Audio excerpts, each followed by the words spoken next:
We are 5 castes, one people. We stand united, dedicated wholly to the greater good. As we progress, we will encounter further barriers. We will overcome them. Our future is now. Believe in our destiny. The Tau Empire is a rapidly expanding multi-species xeno-stellar empire situated within the Imperium of Man's Ultima Segmentum, near the eastern fringes of the Milky Way galaxy. It lies within the reach of the Astronomicon. The Tau Empire was founded by the Tau caste called the Ethereals, who lead the Tau Empire in the name of and in accordance with the utilitarian philosophy they have named the greater good, Tauva, in the Tau lexicon. A large and growing number of other intelligent alien races have allied themselves with the Tau within the Empire.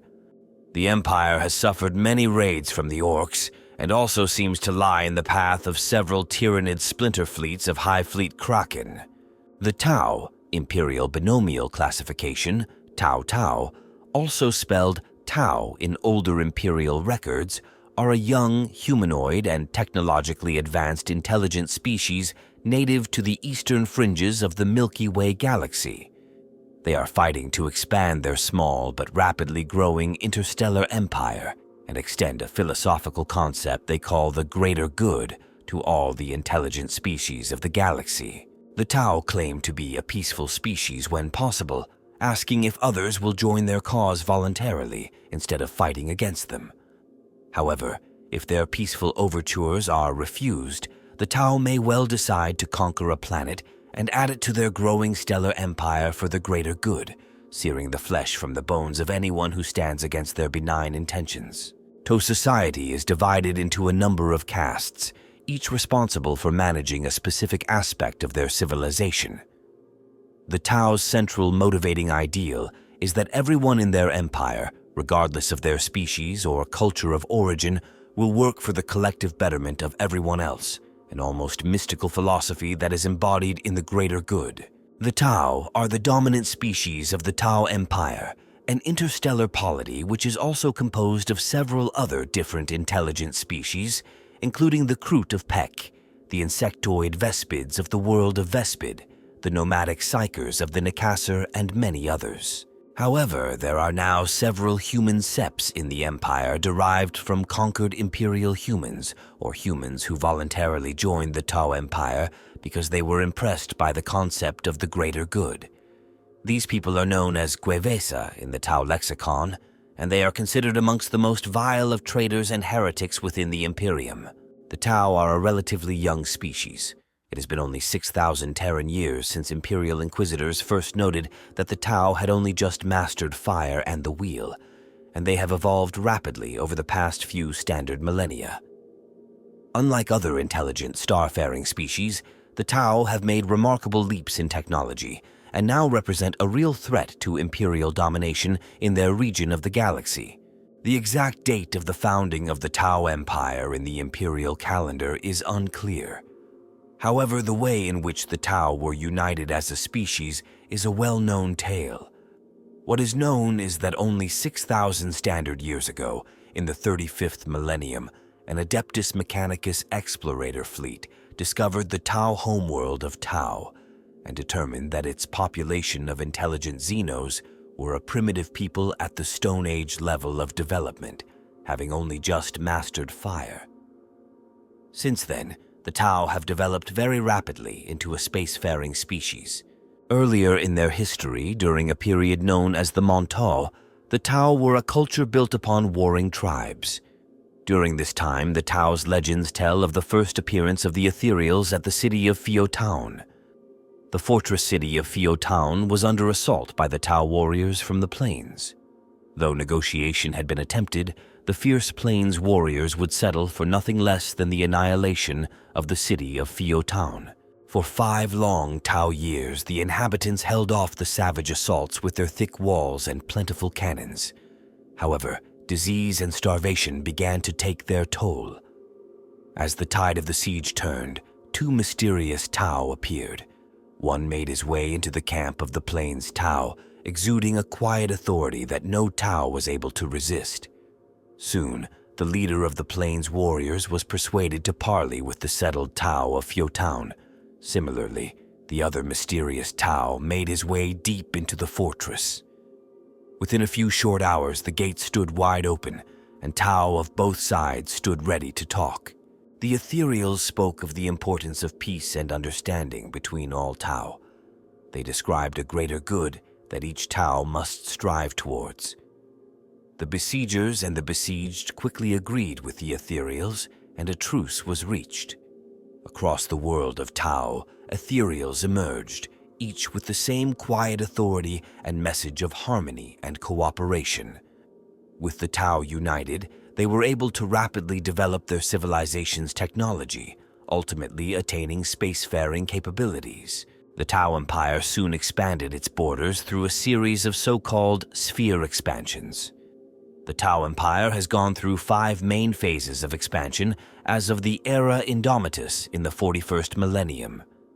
These phases are marked by Tau military campaigns, during which new worlds and star systems are colonized, conquered, or sometimes peacefully persuaded to accept the greater good through diplomacy and a manifest demonstration of the benefits provided by advanced Tau technology. Apart from the star systems directly colonized and exploited by the Tau, which are known as Septs, the Tau Empire also includes the worlds and star systems belonging to the species of the Kroot, Vespid, and the Nikasar. It is currently unknown if the leagues of Votan Prospect called the Demiurge by the Tau are full members of the Empire, allies, or mere trading partners. The Tau Empire is composed of over 20 fully developed Septs and around 100 settled worlds, but the exact number and most of their names are unknown to the Imperium. A known splinter faction among the Tau are the Farsight Enclaves, founded beyond the Damocles Gulf by the Tau commander Farsight against the orders of the Ethereals. More recently, some worlds and star systems of the Imperium have been conquered by the forces of the Tau, while a handful have seceded from the Imperium outright and pledged their allegiance to the Tau Empire and the greater good. The Damocles Gulf Crusade, also called the Damocles Crusade, was the first military conflict fought between the Imperium of Man and the rapidly expanding Tau Empire in the Lithesh sector of the Ultima Segmentum near the galaxy's eastern fringes during the 41st millennium. The conflict essentially ended in a stalemate, as the Imperium was forced to conclude its military offensive early to deal with the encroaching Tyranid threat, while the Tau sought to begin diplomatic negotiations with the Imperium to show humanity the benefits to be had by accepting the greater good. Before the Crusade, members of the Tau Water Caste had established trade agreements with Imperial worlds on the frontier of the Tau Empire, near the Damocles Gulf region of the Ultima Segmentum in the galactic east, and exchanges of goods and technology were common. Alarmed by the threat of alien contamination, the Administratum readied a suitable response.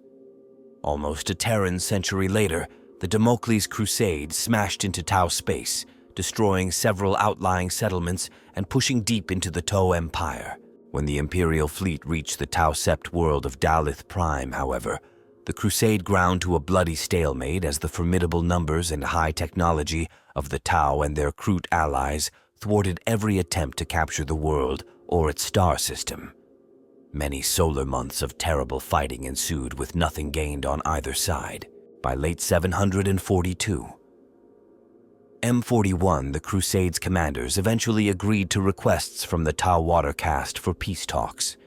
The negotiations were successful, and the Imperial fleet withdrew from Tau space unmolested, their reason partly being due to the impending approach of the Tyranid Hive fleet behemoth. The Tau Empire was invaded by the Tyranid Hive fleet Gorgon, a splinter fleet of the much larger Hive fleet behemoth, in 899. M41. The Tyranids of Hive fleet Gorgon were exceptional in their ability to quickly adapt on a biological level to new circumstances of battle, such as evolving immunities to the Tau's energy-based weaponry. This rapid pace of defensive adaptation may have been unique to the Tyranid breeds of Hive fleet Gorgon, or it may have been a response to conflict with the Tau, who are also a highly adaptable species, albeit on a technological rather than biological level. The combined forces of the Tau and the Imperium's Astra Militarum destroyed Hive Fleet Gorgon in 903. M41, though only after both humanity and the Tau lost several colony worlds to the rapacious Tyranids. At some point, the Tau sent an expeditionary force to the imperial planet Malbede, where they came into conflict with the Ultramarines Space Marine chapter in 936. M41. However, the planet proved to be a cursed tomb world when the fighting of the Tau and the Ultramarines awakened the sleeping Necrons from their tomb beneath the surface. In an effort to combat this terrible threat to both species, the Tau and the Ultramarines combined their forces to defeat the Necrons. Once the conflict was over, the Tau were allowed to evacuate their forces by the Ultramarines chapter master Marneus Calgar, who proceeded to destroy Malbede through the use of an exterminatus order. In 966, M41, the Tau fought against the Astartes of the Space Wolves chapter during the war for Kvarium Alpha. On that ocean world, the Space Wolves drop pods landed deep in the oceans, where their occupants, their power armor altered by Space Wolf tech marines to operate in undersea environments, made a move to engage their enemy. On the surface, the battle was fought between the two sides, with an equally deadly conflict erupting in the depths of the sea between the Space Wolves and Tau battlesuits. Thunderhawk gunships armed with torpedoes, prop bombs, and missiles were used to great effect against the Tau's Hammerhead tanks and Manta gunships. Ultimately, the Space Wolves proved to be the victor in the conflict, though hundreds of Tau and Space Wolf corpses floated to the surface of Kvarium Alpha's world sea. With their mission complete, the Space Wolves made the long trek back to land across the seabed. The Taros Campaign was an imperial military campaign fought by the 4,621st Imperial Guard Army and elements of the Adeptus Astartes to reclaim the imperial desert mining world of Taros from the Tau Empire and its Kroot and human, Gwevasa, allies of the Taros Planetary Defense Force in 998. M41. The campaign was ultimately unsuccessful for the Imperial forces, who took heavy casualties and losses whilst Taros remained in the possession of the Tau, who renamed it Taros. The Tau's physiology is closely tied to their society, with the Tau of each caste effectively being a subspecies of the larger Tau race. This was initially a result of adaptation and evolution to suit the different environments each group of the Proto-Tau species found themselves in on their homeworld of Tau, although interbreeding between the castes was later forbidden by the Ethereals. The Tau are humanoid in shape, although they have hoofed feet and 4-digit hands, 3 fingers and 1 thumb. Their skin is gray-blue, although this can vary in pigmentation between Tau Septs and colony worlds, rough in texture, leathery, and exudes almost no moisture. Their faces are flat, wide around the eyes, with an eye-shaped slit running from the center of the forehead to where a human's nose would be. Tau vision is considered slightly superior to that of humans. Their visual spectrum extends a little more into the ultraviolet and infrared wavelengths. However, their pupils do not dilate, giving poorer depth perception and providing slower vision focusing reflexes than humans, particularly in low light conditions. The olfactory organs of a Tau are inside the mouth. Physical strength and size varies between the Tau castes, with the Fire caste being the strongest of their kind, roughly the size and slightly weaker than an average baseline human, because the Tau homeworld has gravity slightly weaker than that of Terra. Only 2 female Tau have ever been illustrated. The first, Commander Shadowsun, appeared to have a more human face than male Tau, being smoother and sleeker with larger eyes, a nose-like facial feature, and a Y-shaped facial slit. It is not known, however, whether Shadowsun is representative of all female Tau. The second known Tau female, the subject of an imperial dissection by the Magi of the Adeptus Mechanicus, had the facial characteristics of a male Tau. The Tau do not possess psychers, and as a result, have little knowledge of the immaterium beyond its existence. This gives them some level of resistance to warp-based powers affecting the mind, but it offers little, if any, protection against physically manifested offensive psychic powers. This is because the Tau have virtually no psychic presence in the warp. To a demon or any psychers possessed of the witch sight, they appear as a shifting will-o'-the-wisp rather than the burning fire that represents a human soul. As such, Tau can never possess or develop psychic powers. The Tau are largely unaware of the perils of the Immaterium, and for this reason have conducted research into the nature of the warp on Medusa Five. However, the conclusion was reached that further research was unfeasible, and that the warp is no place for the greater good and is best left to those foolhardy races who cannot pull back from that terrible realm. Ethereal Caste members also have a diamond-shaped bony ridge on their head. It is believed by Imperial scholars that through this organ, the Ethereals exert a pheromone-based or latent psychic control over the other Tau caste to keep them focused on the greater good, but this is mere speculation, and no evidence of this has yet been found. Due to their notable absence of psychic ability, the Tau have no equivalent to the navigators of the Imperium, forcing them to travel at sublight relativistic speeds. Their interstellar vessels, therefore, take much longer than Imperial vessels to traverse the vast distances between the stars, which is one reason their empire has expanded relatively slowly over the centuries. Tau warriors receive only limited training in the arts of close combat, usually depending on Kroot mercenaries to fight in the horrible melees so common in 41st millennium battles. However, due to the Tau's superior range of vision in the electromagnetic spectrum and a predilection for patience, the Tau have proven themselves to be extremely efficient sharpshooters with the ranged plasma weapons and railguns they primarily rely upon. The Tau tend to look upon other intelligent species as backwards or misguided. Before the commencement of hostilities, they almost always try to reason with their opponents and establish some kind of agreement that will make the use of military force unnecessary. Noted exceptions to this policy are Tau battles with the Orcs, Tyranids, and the forces of chaos, with whom the Tau have little to no diplomatic relations. This is due to the fact that the Tau see no way to reason with them and do not want them in their empire. The greater good, or Tauva, is the central philosophy that unites all Tau. It teaches that every self-aware being is equal and plays an important part in Tau society.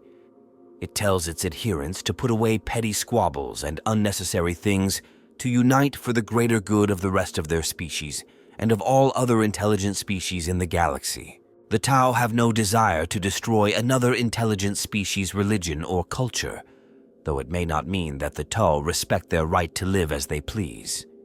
However, while many embrace this ideology, and even some imperial worlds have willingly joined the Tau Empire, other species fiercely resist adhering to the greater good to pursue their own freedoms, much to the dismay of the Tau, who see these desires as selfish and unenlightened. The Tau employ a caste-based social system that places the good of the many over the good of the few or the individual. In Tau culture, every person is viewed as an essential part of the whole society, though no individual is ever considered more important than the needs of the rest of society. Social standing is judged primarily by a being standing within a caste of the Tau, with the suffix la designating the lowest rank in the caste: Shazla, fire warrior; Fiola, earth worker; Porla, water bureaucrat; and the suffix o designating the highest: Sheso, fire commander; Fioho, earth planner; Poro, water ambassador. The 5 castes of the Tau are as follows: Fire caste, Shaz. The Fire caste composes the bulk of the ground military of the Tau Empire, and as such are the Tau most often encountered by the Imperium. They average as tall as or slightly shorter than an average human and are generally muscular. This comes from the Fire caste's origin on the plains of Tau, the Tau homeworld, where they survived as hunters and warriors. Tau from the world of Viorla tend to have slightly greater muscle mass than is common among their species because of the increased gravity of Viorla. Earth caste, FIO. The Earth caste is composed not only of the Tau's laborers and technicians, but also artisans, scientists, and engineers. They are usually credited with the significant leaps in technology that the Tau Empire has enjoyed. The members of the Earth Caste form the foundations upon which the Tau Empire is built. The inhabitants of this caste are generally short and stout of build. Water Caste. Poor. The Water Caste is primarily composed of Tau merchants and diplomats. They are tasked with seeking and maintaining diplomatic relations with the other member species of the Tau Empire, as well as maintaining the ease of communication and cooperation between the other castes. The Water Caste are generally taller and slimmer than other Tau, and favor diplomatic training and social grace over confrontation or combat. They are more capable in communicating in the languages of other intelligent species than most other Tau. From the time when the Tau discovered the existence of the Imperium, there are several accounts where Water Caste ambassadors were dispatched to Imperial worlds, and those worlds accepted the greater good without a fight to become new Tau Septs. Air Caste, Core.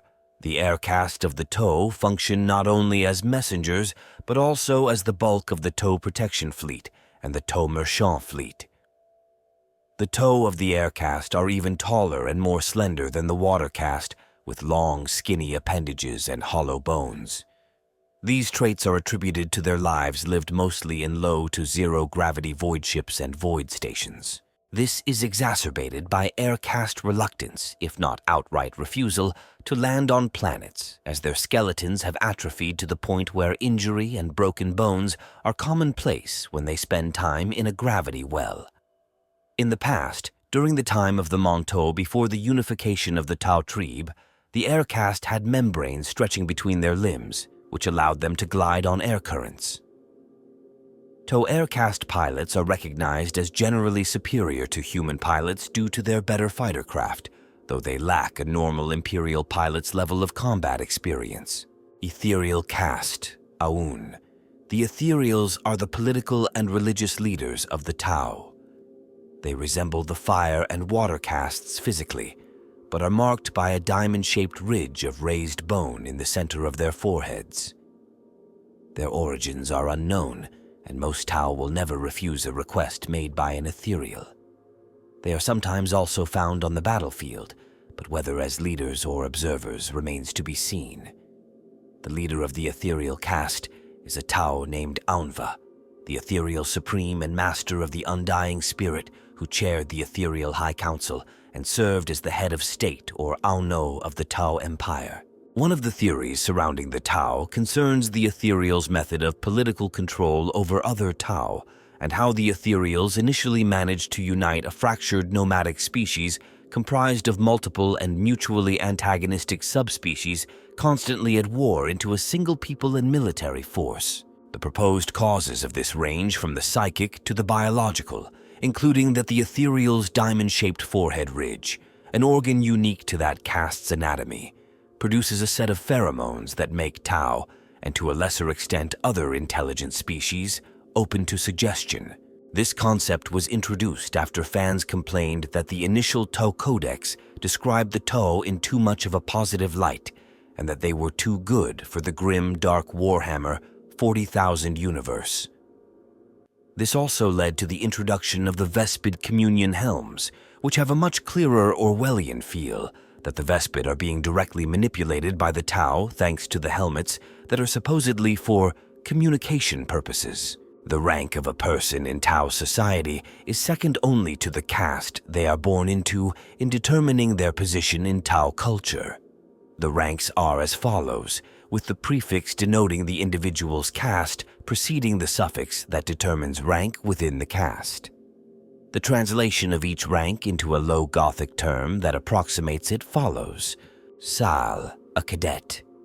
This rank is typically given to Tau as soon as they enter service in the Fire Caste or any of the other castes, where the term might also translate more appropriately as apprentice. Lala, the first and lowest true rank of Tau society. A Fire Caste Shasala would be a standard fire warrior, while an Earth Caste Fiola would be a manual laborer, and an Air Caste Korla a crewman on a Tau ship. Third Ui, the second rank among the Tau. A Fire Caste Shazui would be the leader of a squad of fire warriors, equivalent to an Imperial Space Marine Sergeant, or a Tau battlesuit pilot, while a water caste Porui would be a mid-ranking envoy or diplomat. Vura, the third Tau rank. A fire caste Shasever is a battlesuit team leader or bodyguard. An earth caste Fiover would be the foreman of a Tau factory, and an air caste Corver a fighter pilot. L, the fourth and second highest Tau rank, acknowledged as one of high esteem. Fire caste Shazel are sub-commanders, essentially junior Tau commanders, air caste Corel command Tauvoircraft as their captains, and an earth caste Fiol would be a senior engineer. O, the highest Tau rank in any caste. An air caste Koro would be the title of a fleet admiral, while a fire caste Shazo would be a top fire caste field commander, essentially a Tau general and a fearsome warrior in their own right, usually placed in command of one or more cadres or even a contingent. An Auno is the highest rank of Ethereal as Ethereal Supreme and head of the Ethereal High Council, revered by all Tau as the leader of their people. Before the unification of the Tau Empire under the rule of the Ethereals, the four main castes, fire, earth, water, and air, were constantly vying for power with each other in the form of different tribes and subspecies. The sudden appearance of the mystical Tau of the Ethereal caste led to the unification of the Tau under the utilitarian philosophy of the greater good. The Tau are the most open and tolerant of the intelligent star-faring species in the Warhammer 40,000 universe. They are the only faction that prefers to settle their differences peacefully, when possible. They are appreciative of humans, Aeldari, and the other intelligent species, but hold their own values to be superior to those of others because they view themselves as seeking to build an unselfish and enlightened society. Their tolerance also extends to themselves, as the Tau recognize even lowly Earth caste Fiola workers as being as important to the operation and well-being of the Tau Empire as the Fire caste Shasver battlesuit leaders or even the Ethereal Supreme Auno who leads the Empire. Tau ground warfare is carried out almost exclusively by the Fire caste, whilst the Air caste is responsible for aerial and space combat and providing transport between star systems for the Fire caste. Fire caste military forces are known as Cadres and are similar in size and battlefield role to an Astra Militarum company. In space, Tau fleets are manned by the Air caste, which maintains both the military starships of the Tau Protection Fleet, called the Corvatra in the Tau lexicon, as well as the state-owned armed merchant vessels of the Tau Merchant Fleet. The Tau Protection Fleet can include both Tau starships, as well as those of the Xenos auxiliaries, who are a part of the Tau Empire and accept the greater good, such as Kroot war spheres and the powerful vessels of the Leagues of Votan Prospect, identified as the Demiurge. Hunter Cadres are primarily made up of Tau from the same planetary sept. Auxiliary forces are drawn from the alien member species within the Tau Empire, and Hunter Cadres can include Kroot warriors, Vespid stingwings, and human Gueveza, amongst other intelligent Xeno species. The Tau prefer long-ranged combat over close melee, disdaining the latter and viewing it as primitive and barbaric. A Tau fire warrior's primary weapon is the pulse rifle, which can be switched for a pulse carbine. A pulse rifle fires energetic particles which quickly break down and are projected as a pulse of superheated plasma. Pulse carbines, also carried by fire warrior teams, sacrifice range for portability, but incorporates an underslung photon grenade launcher. Photon grenades are powerful defensive weapons that not only release a powerful burst of light, but also a sonic shockwave that can temporarily stun the target. As the Tau Empire integrates more and more alien races, they use whatever unique abilities they possess in supplementing Tau tactics. Often small alien squads will be used as bait to draw enemy fire, though it is important to note that bait squads are not considered expendable, but rather dependent on the effectiveness of their cover fire. If Tau forces ever do become engaged in close melee combat, they can call on their cannibalistic allies, the Kroot. The Kroot are expert jungle fighters who appear deceptively slender. A cadre, or Kau-Ui in the Tau lexicon, is the basic organizational unit of the Fire caste, the ground military forces of the Tau Empire. Cadres are in turn made up of a variable number of units, similar in size to squads known among the Tau as a team. There are many types of Tau cadre, but by far the most common one is the versatile Hunter cadre. It is a combined arms group, fielding fire warrior infantry, auxiliary infantry, battlesuits, and anti-gravitic gunships together under the leadership of a Tau commander. Most cadres are standing formations, although their exact structure includes some variation depending upon the strategic or tactical needs of their commander. There are many alternative kinds of cadre within the Fire Caste, with several more specialist formations optimized for specific battlefield roles. The Retaliation cadre, for example, groups teams of battlesuits, particularly stealth suits, into a single force ideal for rapid insertion drops and counter-assault.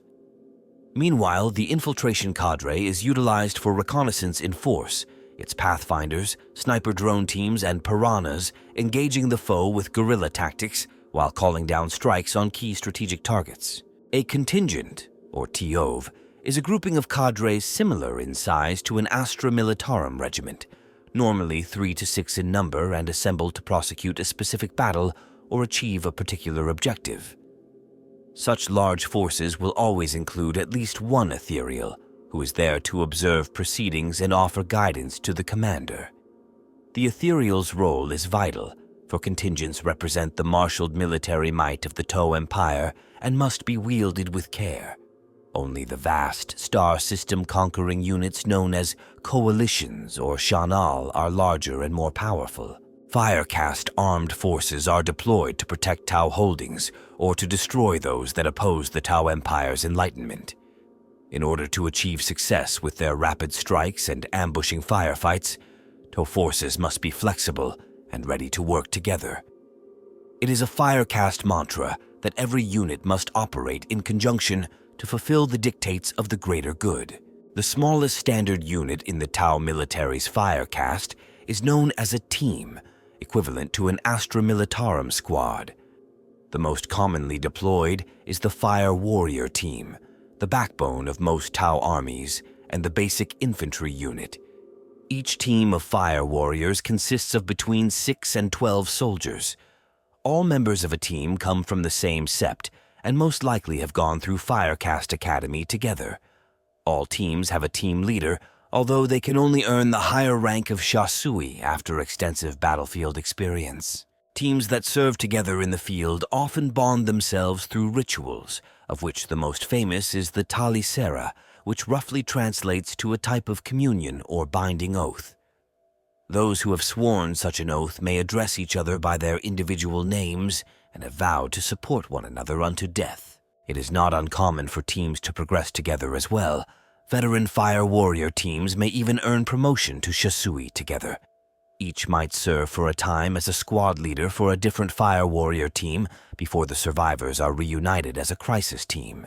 A cadre is a collection of teams joined under a single Tau commander and is equivalent in size to an Astra Militarum company. There are many types of cadre, but by far the most common one is the versatile Hunter cadre. It is a combined arms group, fielding infantry, battlesuits, and gunships together.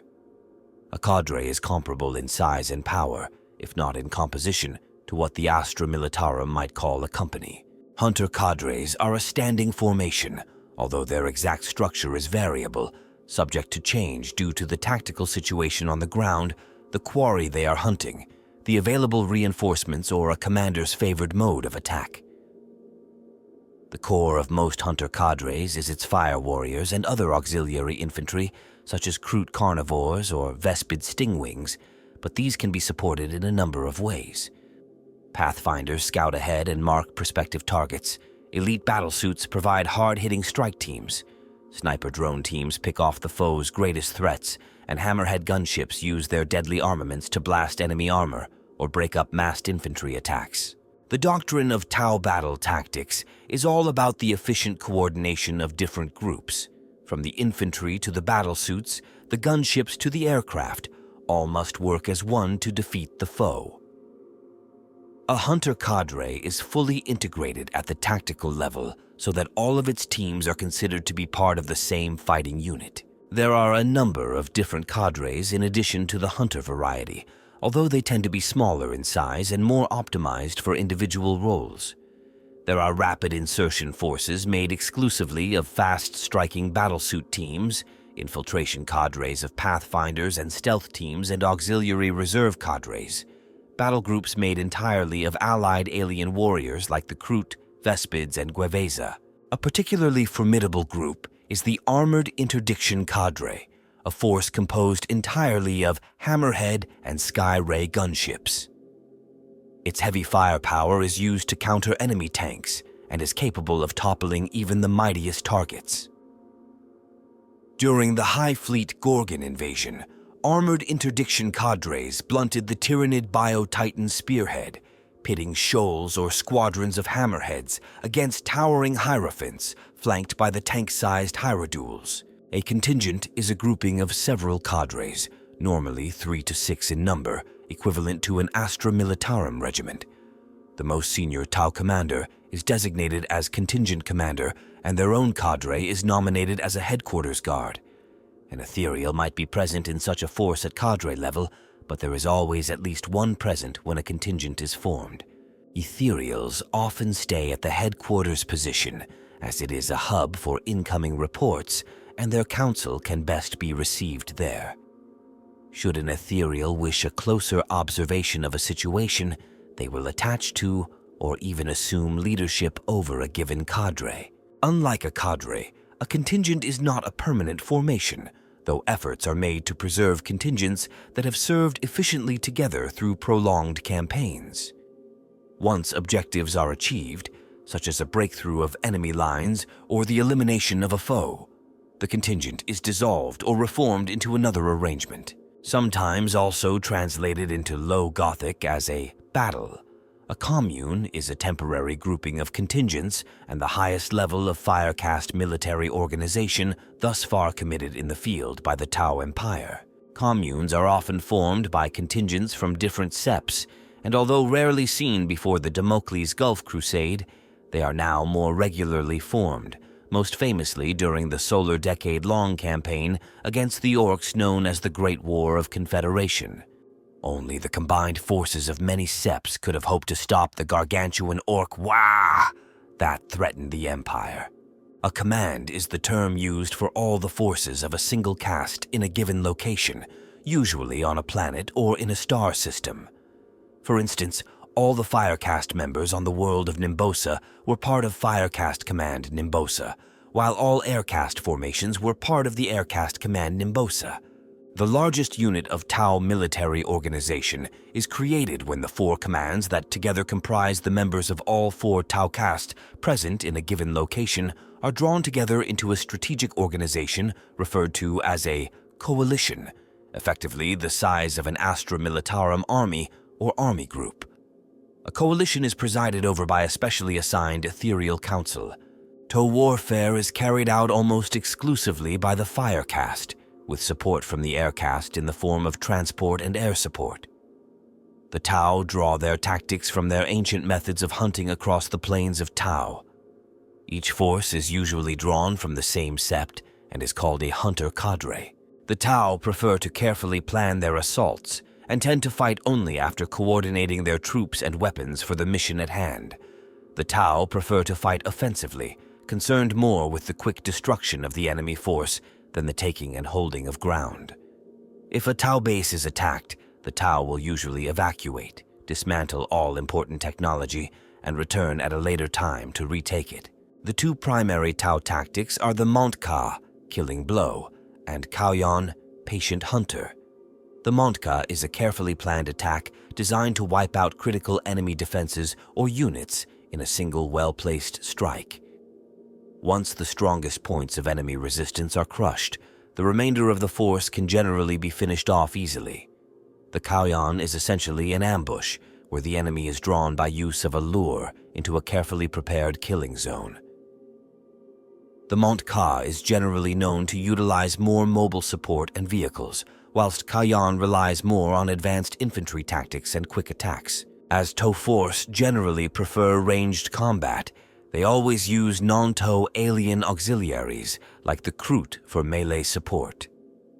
One commonly used tactic is when a squad of fire warriors stands in front of the task force, making use of the superior range of their weapons to soften up enemy formations. A squad of Kroot carnivores waits behind the fire warriors. When enemy units charge to engage the Tau in melee, the carnivores leap in front of the fire warriors to give them time to retreat to a safe firing position. Tau society is centered around the philosophical concept of the greater good, where individual Tau sacrifice their personal gain in favor of benefiting the Tau Empire as a whole. It is from this philosophy that the Tau's all-purpose motto, for the greater good, is derived. The Tau Castes, although different in role and organization, work together for the benefit of all Tau. The Earth Caste provide and produce, the Water Caste communicate and distribute, the Air Caste connect the worlds of the Tau Empire, and the Fire Caste protects and defends all the others. The external image the Tau project towards other species is that they are enlightened, altruistic, and idealistic, believing in the unification of all for the greater good. Kroot society is divided into tribes known as kindreds.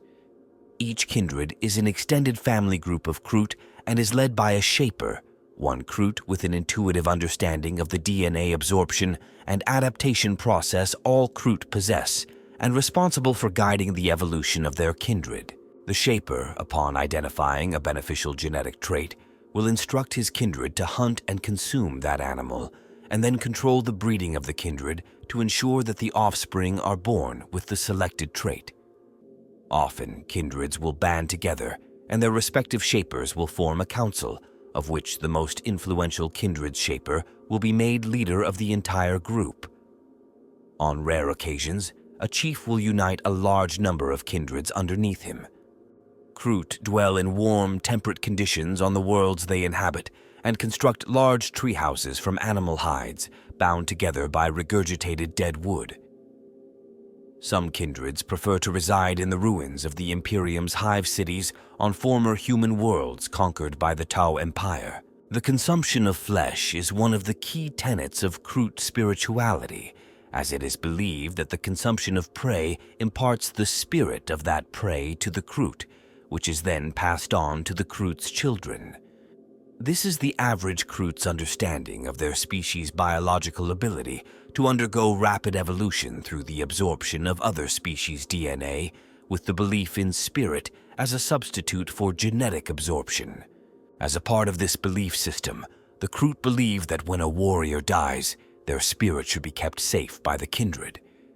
They will consider it their responsibility to consume the bodies of their dead foes, along with their own fallen dead and elders. As one might expect, this custom is not viewed as an honor by the human warriors of the Imperium, and the Kroot are instead considered cannibalistic savages. The Vespid are an insectoid alien race allied to the Tau who are native to the benighted gas giant world of Vespid. Vespid warriors, called Stingwings, form tactical units referred to as strains. Each strain is led by an officer called a strain leader. Tau Water Caste Cadre established contact, yet were unable at first to communicate with the species. This was not a mundane matter of vocalization or the understanding of language, for the Vespids have an utterly alien mindset. Initially, the Tau were not only unable to communicate, but incapable of getting the Vespids to even register that they were fellow sentients. As a result, little progress could be made beyond crystal trade agreements, so the Tau could access the insectoid's advanced crystal-based technologies. The matter was eventually resolved at the command of the Ethereal Caste, who issued instructions for the construction of an interface device that forged a connection between the two species and facilitated communication. The moment the device was employed, the Vespid not only registered the Tau as fellow sentients, they instantly understood the concept of the greater good and their place within it. By gifting senior Vespids with communion helms fitted with the interface device, the Tau are able to communicate with the species at large. The will of the Tau Ethereals is disseminated to those Vespid under the command of these strain leaders, and they become able to decipher their role as befits the greater good. Needless to say, certain factions within the Inquisition would very much like to learn more about the workings of this Communion Helm device, believing that it may actually be controlling the Vespid to some extent, because the Vespid language is so complex, presumably because of their complex mouthparts, and only the strain leaders are given the technological apparatus required to translate their language to their Tau allies. Vespid strains are very close-knit, and the Tau military relies heavily on strain leaders to help both sides coordinate. Stingwing strains are highly sought after in Tau Hunter Cadre because of their high level of maneuverability. They are often used by Tau commanders alongside 15th 8 Crisis battlesuits, or in scouting roles backing up Tau Pathfinders. In the Tau lexicon, the Vespids are referred to as Malkor, which comes from the Tau words mal, meaning insect, and kor, meaning air. The Tau Empire hosts a growing population of humans, known in the Tau lexicon as Gwevesa, who were once a part of the Imperium. Ranging from ideological defectors who hate the brutality and corruption of the imperial government to captured imperial guardsmen and their children who have known no other life than that among the Tau. They have been fully incorporated into the Empire. While the humans from recently conquered worlds are usually bitter at their defeat by Xenos, they do often have Tau supporters amongst them from the start, and the number of these Tau sympathizers only grows larger as they realize the manifest economic benefits that the advanced technology of the Tau Empire can provide. For the most part, the Gwevesa are content and treated well, and are even allowed to continue the worship of the God Emperor, though the Tau Water Caste moves subtly among them to discourage this religion and replace it with reverence for the greater good. The rise of the Tau can be seen to develop through 5 distinct phases, periods of intense growth known to the Tau as spheres of expansion.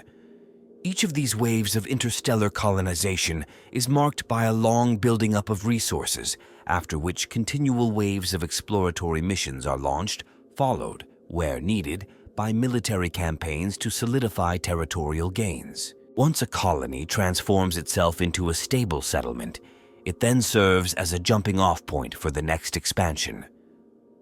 By the end of the millennia-long First Sphere expansion, as it later came to be called, the Tau Empire had unfurled across the heavens and consisted of 8 fully settled and exploited star systems known as Septs. Named after its primary, or sept world, a sept can include any number of additionally colonized planets or moons in the same system, as well as other holdings such as listening posts, sensor fields, shield satellites, orbital cities, fortress stations, and mining operations. Everything is connected, both by a series of void stations and a massive net of communications and sensor relays strung between major locations within the system. Although it might take many generations to establish itself, each Tau Sept is unique, with its own cultural nuances and varying proportions of the different castes and non-Tau alien populations. Each Tau Sept, as a fully settled Tau star system is known, has its own unique cultural identity, but remains wholly integrated within the greater Tau culture. This cultural identity seems to mainly derive from which Tau caste is more numerous and influential in the given sept. Currently, there are over 20 fully developed septs within the Tau Empire. Each sept has its own sept icon or badge, which serves as a national identifier of sorts for other Tau within the Empire. The First Sphere expansion of the Tau Empire began shortly after their species first achieved spaceflight capability.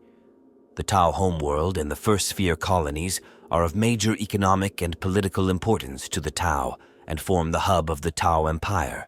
Her town, the first Tau sept established in the Empire's history, Town, has a chain of enormous orbital docks and controls the largest of the air-cast void stations. Every sept hosts warships of the Tau Protection Fleet, Korvatra, but none can boast of more than Town. Dianoi, named after the twin moons of its prime sept world, Dianoi has survived long isolation due to a space storm of fierce and unnatural qualities. It has also seen many infamous orc invasions.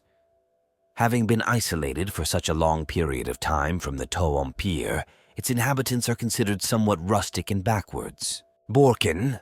The Sept of Borkin is a center of Tau learning and academia, and its star system has many rich mining planets. Borkin has a high percentage of Earth caste in its population, and fire warriors from here are not infrequently outfitted with prototype weapons and support equipment. Dalith. Dalith Sept was ravaged by the Imperium during the Damocles Crusade. Many of its outer colonies and several cities on its prime Sept world were destroyed. It has recovered quickly, thanks to its busy trade ports. Large numbers of aliens can be seen here alongside its famously efficient water caste merchants and diplomats. Falshia. Many technological innovations have come from this Septi. Fire caste warriors from Falshia are often the first to try out prototype weapons, armor, and system upgrades. Viorla. The planet Viorla orbits a binary star, and its name translates as hot-blooded in Low Gothic. It is known to produce especially aggressive and skilled warriors. Many orc invasions have been broken by the Sept, and the most respected fire caste academies reside upon Viorla. Sachia. The Septite's prime Sept world of Sachia is the hottest and most densely populated of all Tau worlds, producing more colonization fleets during the Second Sphere expansion than any other. Warriors of Sachia are regarded as particularly honorable by other Tau. The Second Sphere expansion of the Tau Empire began in 018, M39, under the orders of Ethereal Supreme Anwei of the Whispered Wisdom. With new advances in propulsion technology and an already established interstellar empire, the second phase expansion was marked by more contact with aliens and larger wars. Around 742. M41, the Tau Empire first came into conflict with the xenophobic human Imperium, which launched the Damocles Gulf Crusade in order to keep the Tau's expansion into Imperial-controlled space in check. The retreat of Imperial forces from Tau space marked the end of the Second Sphere expansion. Of note are the Septs established by the Fire Caste's commander Farsight during this period. Autal Prime is the verdant and beautiful Sept world, where only honored Tau heroes can retire. Nadras, for reasons known only to the Ethereals, this once thriving Sept has largely been abandoned. Its remaining inhabitants are regarded as untrustworthy, quick-tempered, and of a brooding countenance. Kaelshan, situated near the Perdis Rift, this Sept has suffered many invasions and is less trusting of aliens than other Tau. The Kaelshan Tau Protection Fleet and Fire Caste forces have only recently been restored back to full strength after their clashes with High Fleet Gorgon. Tau from this Sept have grown mistrustful, solemn, taciturn, unfriendly, and sometimes openly hostile to alien races as a result of their experience with the Tyranids. Elsier is a densely populated Sept with many moons orbiting its prime Sept world, most of which are mined for the valuable ores used in the construction of battlesuits. This Sept is known for its poetry and artwork. Its citizens are considered intellectuals and well-respected for their creativeness by other Tau. The Earth caste is dominant on Elsier. Tashavar, a frontier Sept, the Tau of Tashavar have been subjected to frequent orc invasions and pirate raids. As a result, its people have become tenacious and hardy.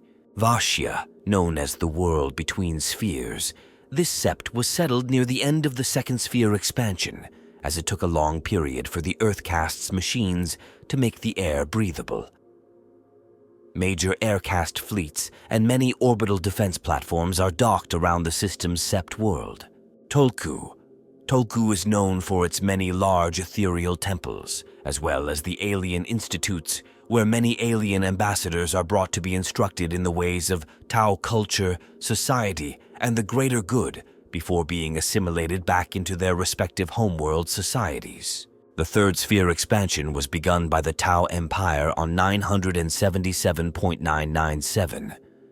M41 on the word of the Ethereal Supreme Anva. The Fire Caste's commander Shadowsun was placed in command of the expansion and secured at least 2 new Septs for the Tau Empire. During the Zeist campaign of CA 999, M41 Imperial Space Marine forces counterattacked against the Third Sphere expansion, seemingly drawing it to a halt. However, by this time, the Tau Empire had grown to 133% of its size prior to 997. M41, largely as a result of the Imperium's distraction during the 13th Black Crusade and its aftermath in CA 999. M41. After the withdrawal of Imperial forces from the campaign, the Third Sphere expansion continued until it ended following the disastrous Second Agrellan campaign of CA 999. M41 and increased resistance from the Imperium, which led to the assassination of the Ethereal Supreme Onva. Given the stated size increase of the Tau Empire during this early period, the Third Sphere includes many more Septs, currently unknown to Imperial scholars. Recognized Tau Septs settled during the Third Sphere expansion include Ximyen, the first of a handful of new Septs founded in the Third Sphere expansion. Ximyen is one of the many worlds previously claimed by the Imperium. Those human inhabitants who swore fealty to the greater good have been resettled deeper into the Tau Empire to assure their safety and their proper assimilation into the Empire. The Tau colonists of this sept seem to be associated with luck, subtlety, and opportunistic subterfuge. Firios, the Tau occupying the prime sept world of this sept, wrested it from the grip of an orc warlord, and cleansing the star system has proven quite costly. Firios is a sept whose air and earth caste pioneers are recognized by the wider empire for a tenacious refusal to accept defeat, tempered by a stoic acceptance of the price all must pay in the furtherance of the greater good. Mugulath Bay. Mugulath Bay was formerly the Imperial Hive world known as Agrellan that was the gateway to the Dovar system. It was the site of a famous Tau victory at the Battle of Mugulath Bay, a victory won by both Commander Shadow Sun and Ethereal Supreme Onva, which had marked the high point of the Third Sphere expansion. After this victory, Mugulath Bay was well on its way to being established as a full-fledged sept. However, shortly after the Prefecture campaign, the Imperium launched a major counterattack against Mugulath Bay, determined to reclaim it. In the end, the Tau managed to resist, but the Imperium subjected the planet to an exterminatus action and destroyed it. A small minority of Mugulath Bay's Tau population managed to survive the planetary firestorm unleashed by the exterminatus thanks to an energy shield dome that was erected by the Earth Caste around a single Tau city, Lovash Tau. The survivors were faced with the unsettling truth that they might never be able to travel back to the Tau Empire as their world was now surrounded by Imperial forces.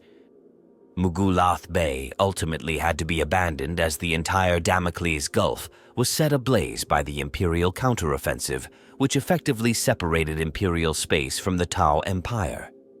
Surviving elements from Mugulath Bay then attempted to flee to the nearby Farsight Enclaves, but were set upon by Commander Surestrike on the order of the Ethereals, who were determined that the Farsight Enclave should not see their strength grow.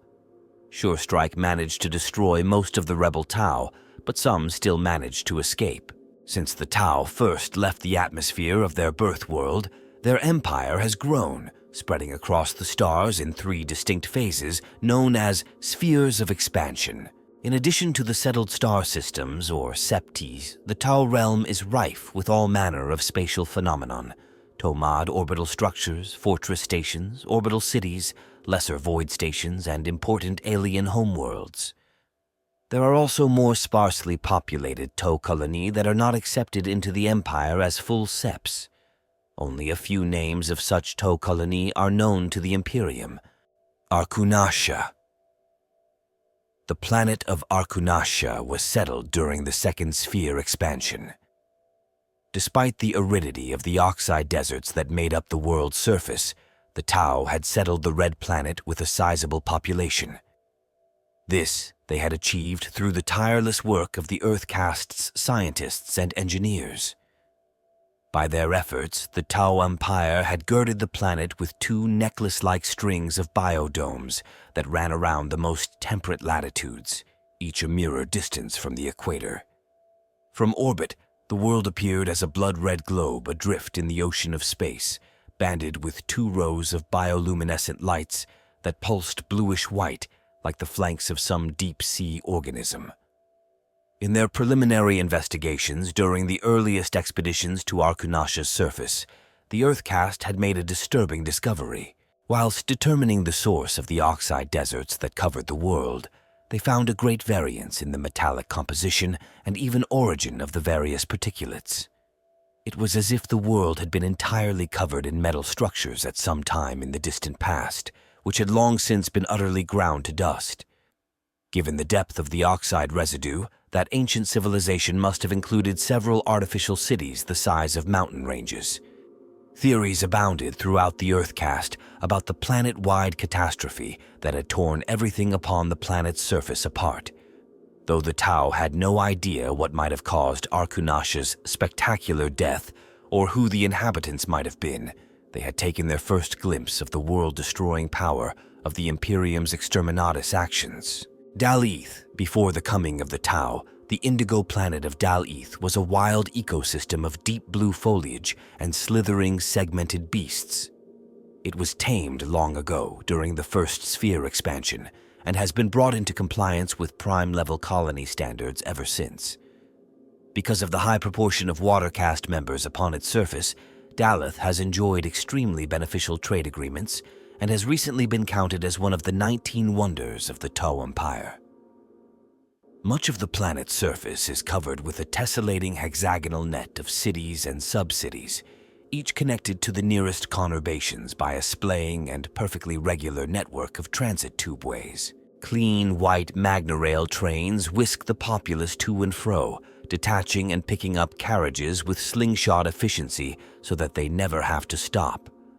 Though the planet has landscaped hills and even gigantic hexagonal reservoirs dotted across it, from orbit, it looks as if the Tau have settled it with the precision of an Earth Caste scientist modeling a new atomic phenomenon. S-Tau was settled during the second sphere expansion. Hosarn, the Tau colony of Hosarn, was evacuated in 902. M41 as Hive Fleet Gorgon approached, but the evacuation fleet was ambushed by the Hive Fleet's bioships and completely slaughtered. Isla Su is the watery homeworld of the Greet, often considered part of the Falshia Sept. Kamais was invaded by the Tyranids' Hive Fleet Gorgon in 902. M41. A hidden Necron fleet emerged from Kamais' dead moon and destroyed the outnumbered Tyranid bioships, but then continued to land on Kamais and eradicate the planet's population to retake the world for the Necrons' own. Akorvatra, Tau Protection Fleet, and Korshuto, orbital cities. Incorporated into every sept are dozens of major docks for the Tau Protection Fleet, Korvatra. But in addition to these immense void stations, many septs have also developed vast orbital cities, Korshuto. These can be moved to provide stable jumping-off points for large Tau research endeavors, military campaigns, or major colonization efforts. My red sun systems, Tau probes, have marked the dense cluster of planets around a string of 6 distinct red suns. However, the massive orc population has deterred any further Tau colonization of the region. The star systems are ringed with Tau sensor buoys, in hopes of offering early warning should the Greenskins ever cease their internal fighting and seek to menace neighboring systems. Shadrag was invaded by the Tyranids of Hive Fleet Gorgon in 900, M41. The Tyranids were eventually driven off the world, but not before it was almost completely consumed by Ripper swarms. Taros was recently settled during the Third Sphere expansion. This was an imperial world that was willingly annexed by the Tau after opening commercial relations with the Xenos Empire. The resulting imperial attempt to retake the world was defeated by the Tau during what became known as the Taros Campaign. Toshiro, fortress stations, positioned in the deep space between septs, are Tau Toshiro bases, fortress stations capable of enough thrust to resist gravitic drift and maintain permanent interstellar positions. Several patterns of development have been followed in the construction of these enormous floating fortresses, with the largest comparable in population to a continent-sized city. Zone of Silence, a devastated region where Hive Fleet Gorgon left behind many barren planets scoured of all life forms. During the First Sphere expansion, the homeworlds and colonies of the Kroot and of the Vespid were also incorporated into the Tau Empire. Notice that these star systems are not considered Septs by the Tau. In addition, there are an unknown number of former Imperial worlds within the Tau Empire, some or all of which might still have a human population. See Guevesa above. Pech, the Kroot are the most common of the alien auxiliaries in service to the Tau Empire, and dozens of Kroot enclaves can be found among the Septs. Although they are a far-flung and migratory species, all Kroot eventually feel the pangs that lead them to return to their birth world, the true home of all Kroot kindreds, the world of Pech.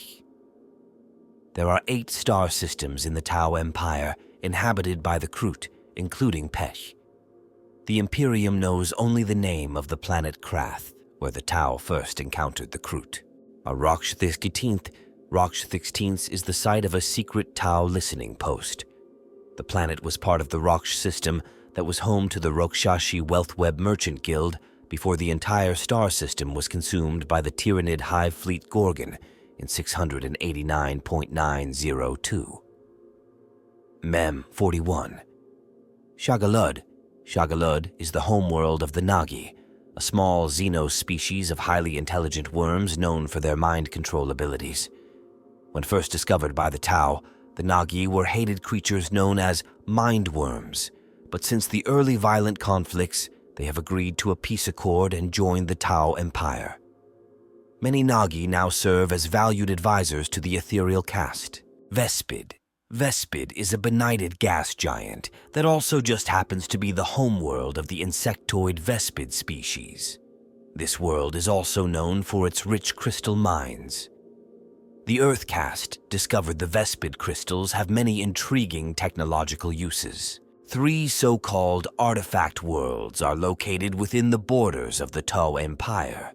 As the name indicates, ancient artifacts of unknown origin have been discovered on these planets. It is not known if these worlds possess established Tau colonies. Arthas Moloch. The artifact world of Arthas Moloch is as gray and desolate as a tomb. Its surface is jumbled with thousands of tumble-down shrines and strange, faceless statues that predate any of the human colony worlds of the Imperium. The world's surface is cracked and broken, giving the sense that the planet itself died long ago, an impression that is reinforced by the fact that not a single green shoot or patch of moss can be found anywhere on its surface. Not a single living soul makes a home there, though the plaster walls of the planet's tombs bear the dark brown smears of bloodshed, and ghostly shadows have been burnt into the walls wherever the ruins cluster close together. Though the world is barren as bone, if one possessed of psychic abilities were to behold it with the witch sight, it would shine like a gold mine in firelight. The shrine hold is peppered with artifacts of ancient and mysterious origin, each a priceless wonder left discarded in the dust.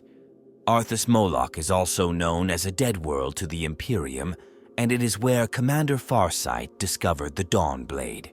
Although not a part of the Tau Empire, this breakaway Tau faction led by Commander Farsight is known to have settled beyond the region known as the Damocles Gulf and is named the Farsight Enclaves. These enclaves still believe in the Tauva, the philosophy of the greater good, but operate without the guidance of the Ethereals. The exact names of these fire caste-led septs are unknown to the wider Tau Empire, as the armed fortress stations defending them have proven effective at destroying any probes sent to the enclaves. When sighted generations later, these forces and fleets bore markings similar in design to those used by the Tau Empire, but in colors and patterns never sanctioned by the Ethereals. Like any distant Tau colony, much of the war gear, support equipment, and armor used by those within the Farsight Enclaves is slightly dated. The equipment most prevalent at the time of Commander Farsight's disappearance several Terrans centuries ago.